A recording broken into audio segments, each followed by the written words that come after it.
All right, we're gonna go in here.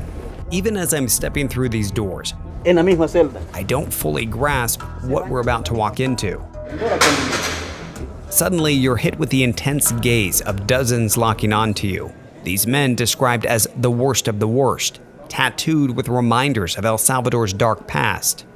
It's tense and uncomfortable, but here, officials say comfort isn't meant to exist. There's no mattresses, there's no sheets. You've got a toilet over here for them to go to the bathroom. You've got this basin here that they use to bathe themselves. And then you can see there's a barrel of water that they can drink from. This is a rare look inside El Salvador's terrorism confinement center, known as SECOT.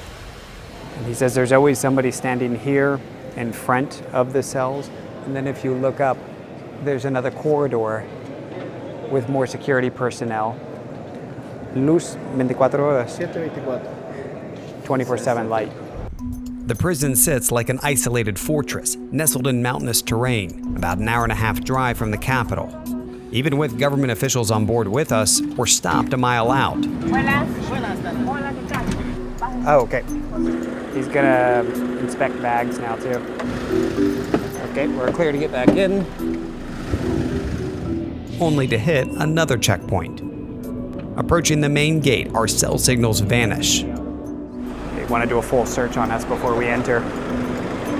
SECOT's director, Bellarmino Garcia, greets us and takes us through a rigorous security check. Wedding ring. So this is like airport security on steroids. Anything that we're carrying with us. Móvil aquí, teléfono. Okay, anything we're carrying with us has to go there. And then there's a body scan that continues on the other side. Okay, shoes off. This one back on. Gracias. Once cleared, we toured the vast campus, starting with the armory. He says they have to constantly remind themselves that they're dealing with essentially the worst of the worst, and for that reason, they need to be ready for whatever risks they might face. It's been equated to 7 football stadiums. It's almost multiple prisons within the prison. You can see off to the distance, there's 3 different rings as they describe. The far end, you have one that's 9 meters high of concrete, and then above that, 3 meters of electrified fencing. At 15,000 volts. 15,000 volts. More than 1,000 security personnel, guards, police, and military are stationed on site. Inmates are assigned to one of 8 sectors. The director tells me the inmates, once they're inside one of these sectors, they never leave. Everything is done within, including doctors, as well as legal visits or court hearings. Each sector holds more than 24 large cells. Roughly 80 inmates per cell, but it can fluctuate.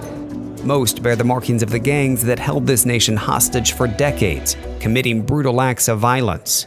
You gotta kill people, you gotta rob, you gotta do what you gotta do to survive. You have to do those things. Yeah, you gotta do that. And if you didn't do those things, you wouldn't. You wanna be a gangbanger.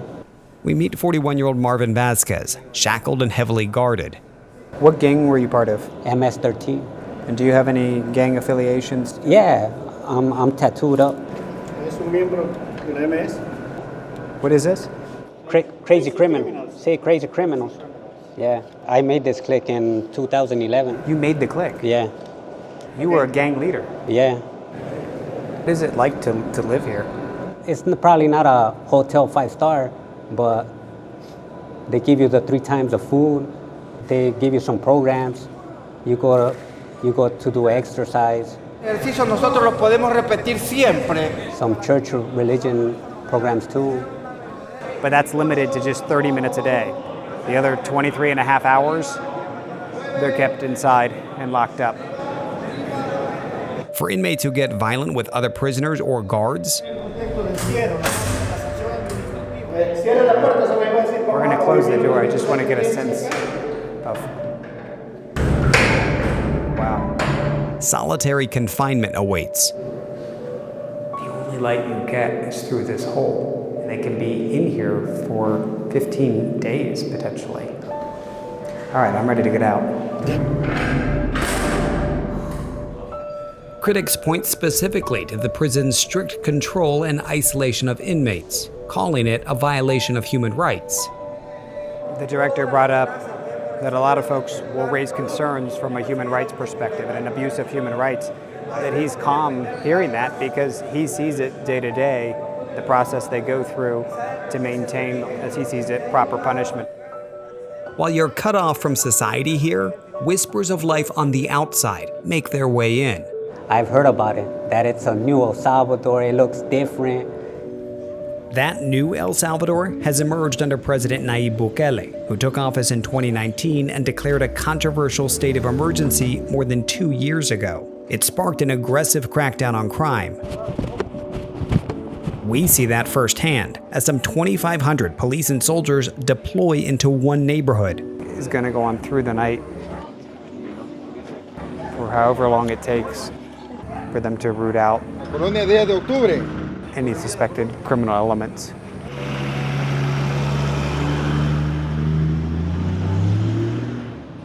Late last week, as the U.S. State Department lowered its travel advisory for El Salvador, citing a significant reduction in crime, it also warned that Bukele's emergency measures allow authorities to arrest anyone suspected of gang activity and suspends constitutional rights.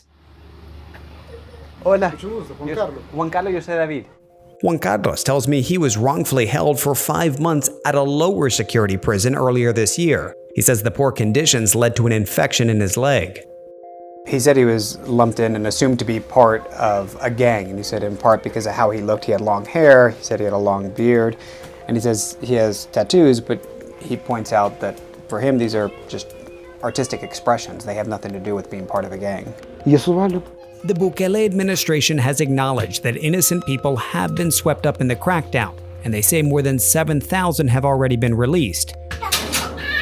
They see it as collateral damage, and Juan Carlos, while frustrated with the tactics, believes under Bukele his country is safer. Is this headquarters for you guys? Yes. Okay. Yes. Bukele's security minister targets gangs with an academic-like approach. I heard you have a book. Is it true? Yeah. And this is a book that has the markings of gang members. All the marks. The minister compiling his findings from his nearly 30 years in law enforcement to help interpret gang symbols. Wow, these 3 dots that says signify 3 things to the gang members, that they have 3 destinations essentially: jail, hospital, or cemetery. From his office, he monitors crime reports in real time and keeps tabs on his officers in the field. You can say, if there's a particular officer that's in an area that's in question, why were you there so long? What were you doing? Of course. And you can hold them accountable. Yes. He even says the program they've built has started to incorporate AI, which can tell them Where you have to put your police officer. and yet most we meet seem unfazed by the added show of force. ¿Te sientes seguro? I asked him, I said, how do you feel with all these soldiers? I mean, there's a couple of dozen just even right outside his door. And he said, no, I feel safe. I sat next to Jorge Moran on my flight in. His family fled El Salvador's civil war when he was 3.